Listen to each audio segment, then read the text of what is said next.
Bienvenue sur cette chaîne YouTube dédiée à ceux qui veulent utiliser le droit comme outil au service de leur réussite. Je suis Alexiane Wins, avocate au barreau de Bruxelles et depuis 2011, j'aide les indépendants à relever les défis juridiques qui se présentent au cours de la vie de leur entreprise. Sur cette chaîne YouTube, je vulgarise le droit et partage avec vous des trucs et astuces issus de ma pratique. Pensez à vous abonner parce que comprendre, c'est déjà avancer. Bonjour, bienvenue dans cette nouvelle vidéo. Aujourd'hui, je voudrais voir avec vous les défauts, les pièges, les choses à ne pas faire, les erreurs à éviter lorsque vous créez une société avec des associés, lorsque vous êtes plusieurs à fonder une société. Je voudrais vous en parler tout d'abord parce qu'il y a eu des changements avec la réforme du Code des sociétés et des associations et surtout parce que je vous l'avais promis dans la dernière vidéo que j'avais faite sur les pièges lorsque l'on démarre seul. Donc évidemment, dépendant de votre projet, vous serez plutôt concerné par une situation ou l'autre. Donc je voulais couvrir tous les sujets. Si vous n'avez pas encore vu la vidéo sur les pièges de se lancer en tant que solopreneur, comme on peut dire, eh bien je vous invite à aller voir la vidéo que j'ai faite sur ce sujet.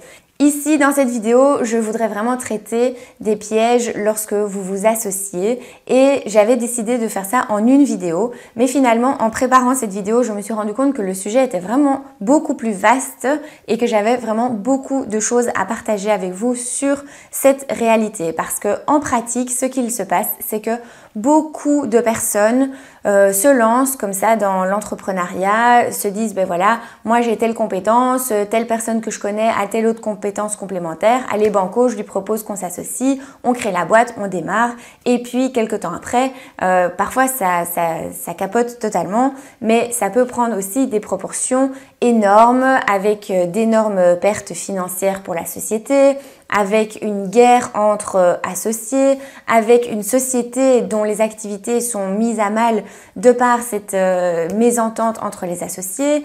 Ce qu'il faut savoir aussi, c'est que si vous devez régler cette situation a posteriori, ça finit souvent, il faut quand même bien l'avouer, en guerre juridique. Ça finit devant les tribunaux, ça prend des années, c'est du temps, de l'énergie que vous allez devoir consacrer à ça, qui ne sera pas une énergie que vous pourrez consacrer positivement à la croissance et au développement de votre projet.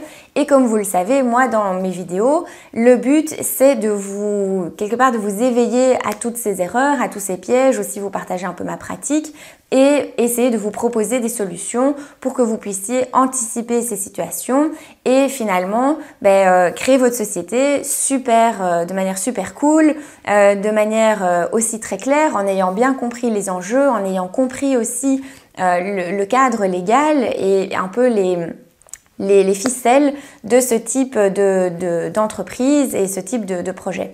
Donc l'idée ici, c'est vraiment de vous accompagner pour que votre projet et pour que votre entreprise finalement soit une réussite et que vous n'ayez pas à vous retrouver dans une telle situation un peu dommage et puis surtout que vous pourriez peut-être considérer à la fin comme un échec puisque tout ce qui va en ressortir sera beaucoup de négatif et bon, c'est pas le but. Moi, j'aime beaucoup accompagner les entrepreneurs et leur proposer des solutions pour que leur projet se développe de manière positive. Donc ici, les sujets à aborder sont tellement vastes, il y a tellement de choses à dire que je ne peux pas tout vous dire dans une vidéo. Donc j'ai décidé ici de scinder le sujet en plusieurs petites capsules vidéo qui seront donc consacrées aux pièges de s'associer. On va voir ensemble d'abord tout ce qui va concerner la répartition de l'actionnariat, on va dire, dans la société. Est-ce que vous allez vous associer à 50-50? Est-ce que la répartition sera différente? Comment est-ce qu'on en arrive à cette répartition-là? Et là, il y a beaucoup de choses à dire. Il y a aussi ce piège du 50-50, je vous en reparlerai dans les vidéos.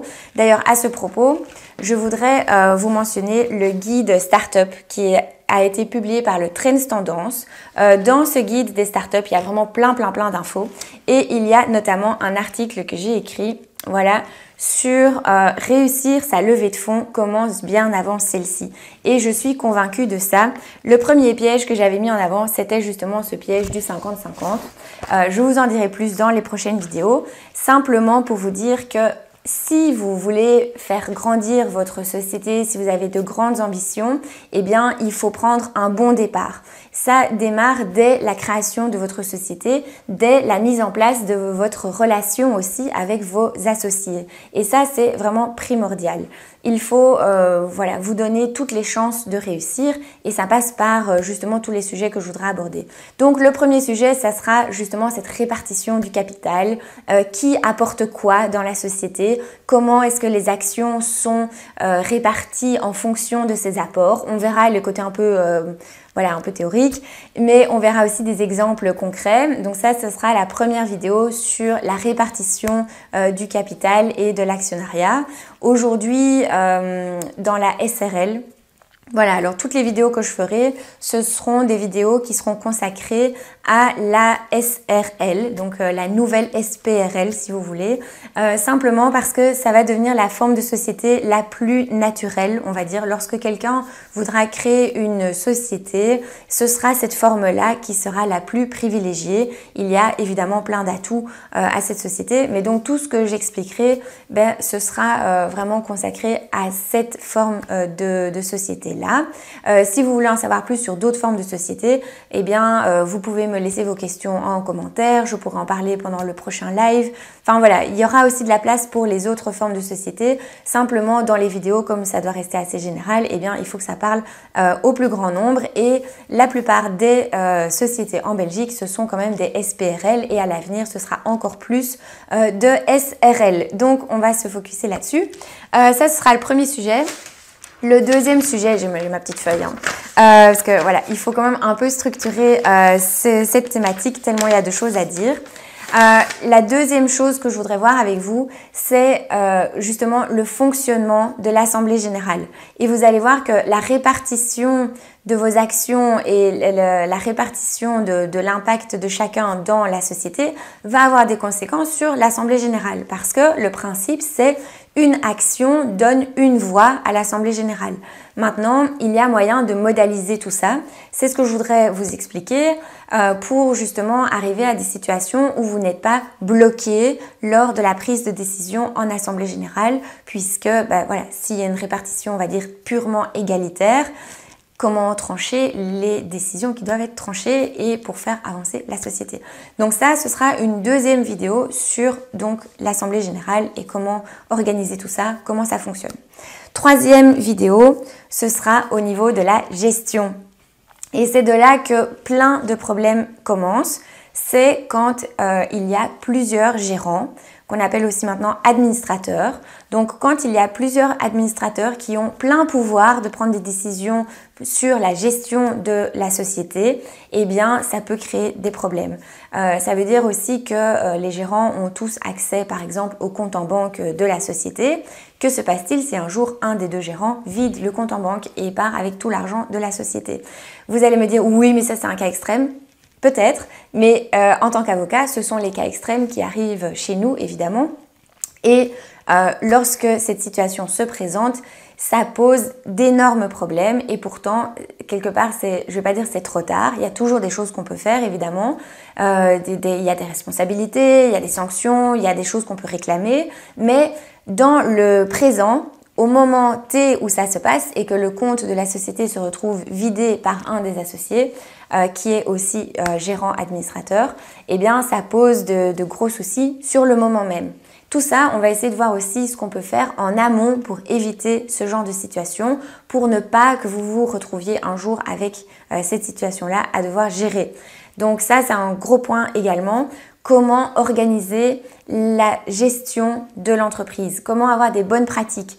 Dans les énormes sociétés, on parle de bonne gouvernance, on parle de pratiques de gouvernance, on parle de plein de mécanismes qui sont mis en place pour justement veiller à ce que ce genre de situation n'apparaisse pas.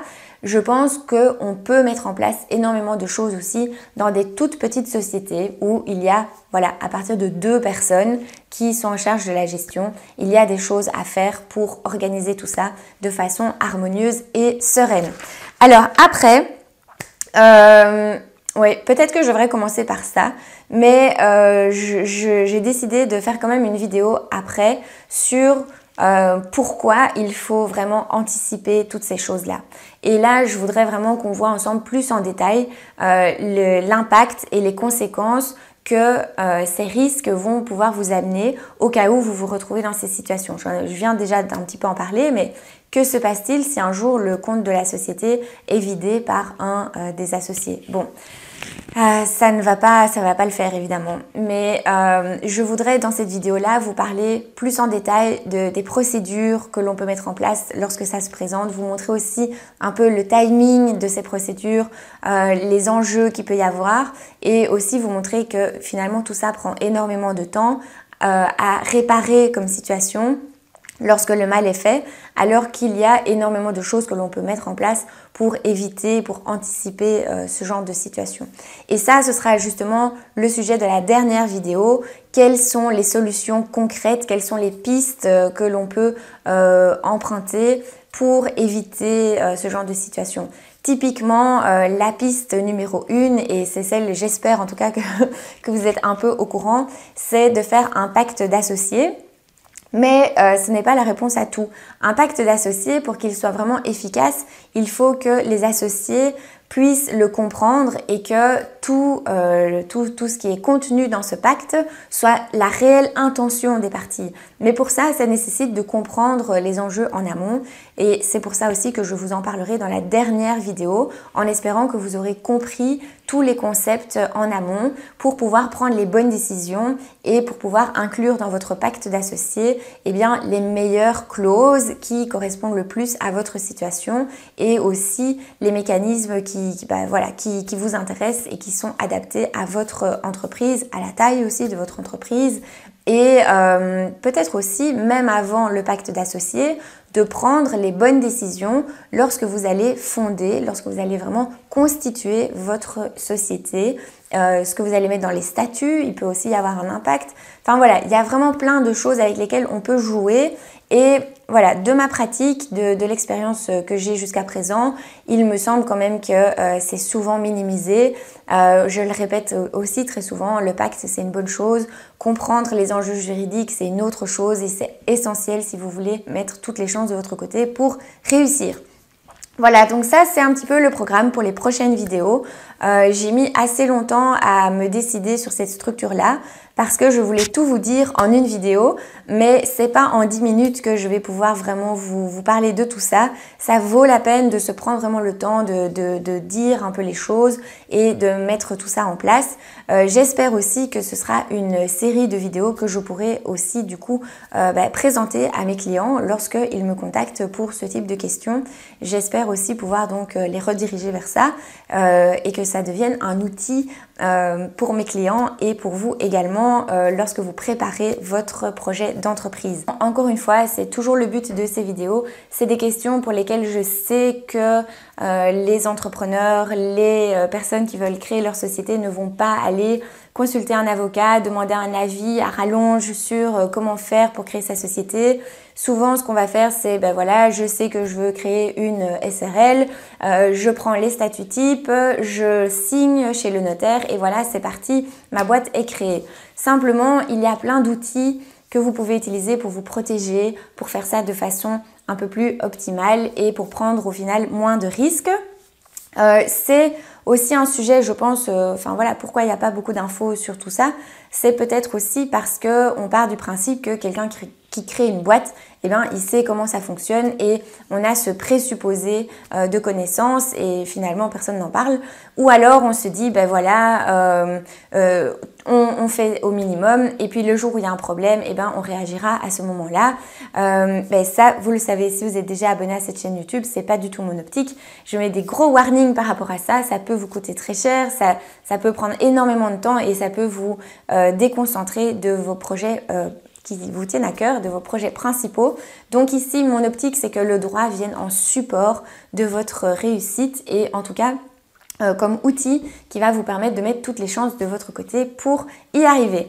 Donc voilà, ça me tenait vraiment à cœur de faire cette série de vidéos. Si vous voulez suivre cette série, eh bien abonnez-vous à la chaîne YouTube, comme ça vous suivrez les différentes vidéos au fur et à mesure que je les publie. Vous savez maintenant le programme pour les prochaines vidéos.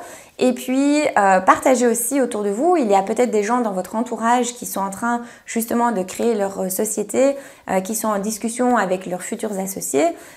Voilà, parlez-leur de ces vidéos, je pense que ça pourra vraiment leur être utile. Et puis si vous avez des questions, comme toujours, vous pouvez les laisser en commentaire, j'y répondrai dans le prochain live.